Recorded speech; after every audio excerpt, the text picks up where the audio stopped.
Elon Musk waa bilyaneerkii indhaha dadka isku soo jeedin jiray mar kasta soona saari jiray wax ay dadweynuhu iyo dadkuba lala yaabo oo welibana caalamkao dhan ay u qaadan waayaan. Run ahaantii laga yaabaa waxyaabaha qaar inaad filimaan ku daawatay balse maskaxdaada ay markasta ku odhan jirtay wax dhici kara ma aha. Haddaba taas waxaa rumeeyey Elon Musk 2016 wuxuu sameeyey shirkadu ugu magac daray Neuralink.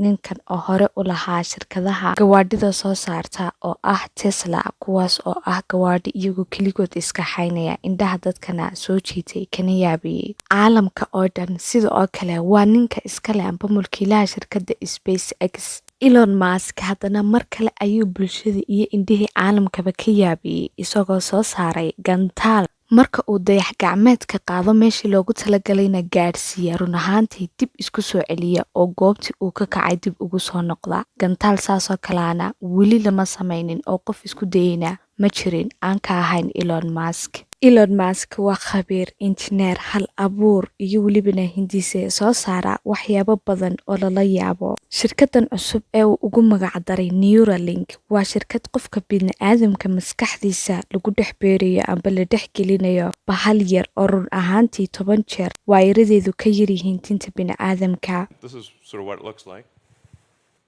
This is our little device. That thing at the bottom is just to hold the threads in place because they're just like little fine wires.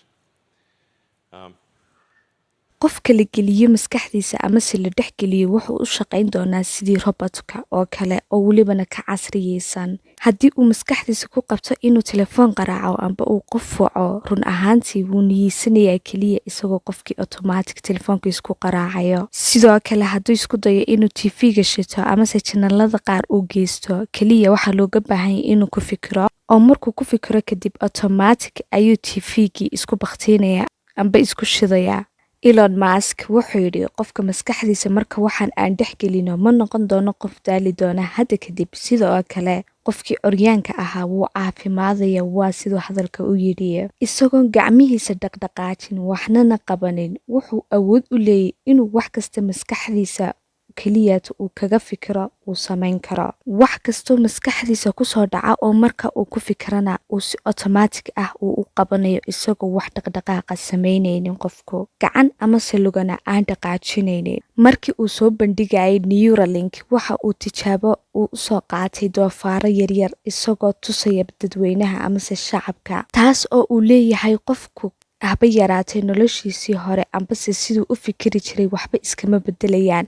Heer xitaa wuxuu u gaadhayaa aan waxbaba ilaawinba oo run ahaantii maskaxdiisa xasuusihiisa oo dhanna ay noqdaan qaar uu markasta xasuusan yahay. Sida oo kale qofkan ayaa wuxuu automatic uga jawaabayaa su'aal kasta oo la weydiiyo, cilmi iyo wax kastaba ha noqoto. Isagoon waxbaba soo dhigan ayuu haddana wax kasta ka jawaabayaa oo la weydiiyo. Sida oo kale qofkan marka maskaxdiisa waxaan la geliyo wuxuu ku hadli karaa malaayiin luuqadood isagoon baranin. Cid kastana wuu la hadli karaa luuqado fara badan isagoo ku hadlaya. Tan ma aha inuu soo bartay, laakiin waxa u sahlaysaa una fududaynaysaa baxashan yar ee maskaxda laga geliyo qofka bini'aadamka. Neuralink qofka maskaxdiisa la geliyo haddii uu ku fikiro inuu subax isagoo soo kacay cuntada ambase mashiinka cuntada uu ku samaysto cunto, keliyaata wuu ku fikirayaa isagoo wax kale qabanaynin amase waxbaba dhaqdhaqaajinaynin gacmihiisa amase lugihiisa. Qofkani wuxuu awood u yeelanayaa wax kasta oo Bluetooth leh inuu isagu maamuli karo oo uu ku fikiro keliyaata. Markuu ku fikirana wax kastuu ku fikiray ay sidii uu rabay noqonayaan. Haddaba waxaad weydiinaysaan waxaan yidhi maanu u baahnayn in la dabeeyo amase charger wuu u baahan yahay. Waxa lagu dabaynayaa qaab wireless ahaanoo kale ah.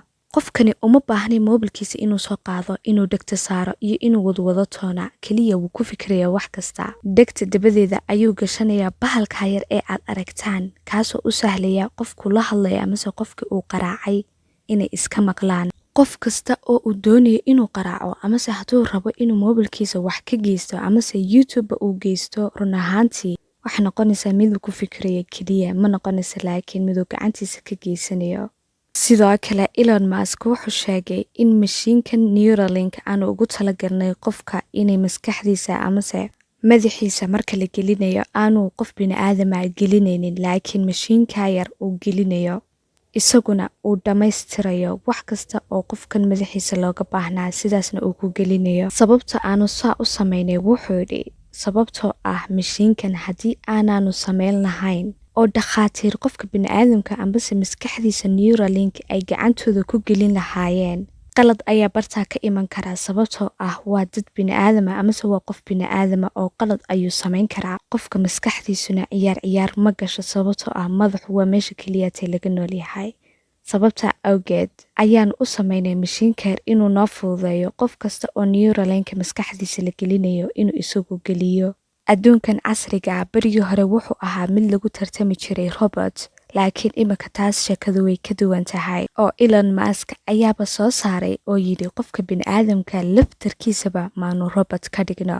daawade aan su-aal ku weydiiyo, haddii lagu sheegay faa'iidooyinkaas faraha badan leh oo uu qof kasta howl fududays u baahan yahay, ma noqon lahayd mid ogolaada in maskaxdiisa ambase madaxiisa waxa la geliyo? bal kommentiga noogu reeb fikirkaaga.